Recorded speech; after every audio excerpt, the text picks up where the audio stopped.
धन्यवाद पूर्णिमा जी। नारी शक्ति को सम्मान, यही है नए भारत का अभियान। नया भारत जो महिलाओं से बनेगा, लोकतांत्रिक प्रक्रिया में महिलाओं की भागीदारी जो 50% समाज का हिस्सा रखती हैं, उसको पहचान देने का काम आदरणीय प्रधानमंत्री मोदी जी ने किया है।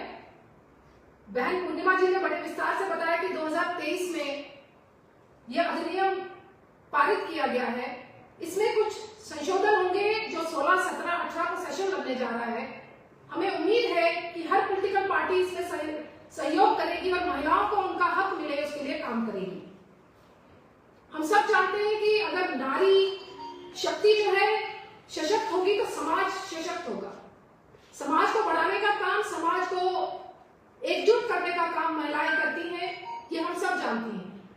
पंचायती राज से लेकर कॉर्पोरेशन के चुनाव तक हम लोगों ने देखा कि महिलाएं किस तरीके से अपने गली को, अपने वार्ड को साफ सुथरा रखने का काम करती हैं। वही बात मोदी जी कह रहे हैं कि विधानसभा में, लोकसभा में 2029 के चुनाव में महिलाओं की भागीदारी 33% हो, उसके लिए ये लागू होने के लिए बिल 16, 17, 18 को सेशन में सभी पार्टियों से निवेदन कर रहे हैं कि सभी पार्टियां इसमें सहयोग करें, क्योंकि राजनीति क्षेत्र एक ऐसा क्षेत्र है जहां महिलाओं की भागीदारी कम है।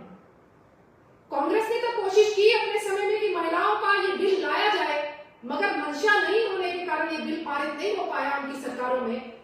जो आज बीजेपी की मंशा है वो इस बिल को पारित करना है। ये सिर्फ एक स्लोगन नहीं है, इसको पारित करने में अमली जामा पहनाकर महिलाओं को उसका राइट दिया जाए, इसके लिए हम लोग काम कर रहे हैं। कुछ फैक्ट्स रखना चाहूंगी कि मोदी जी की सरकार में आने के बाद महिलाओं की क्या दशा और दिशा सुधरी है वो देखने को मिला है।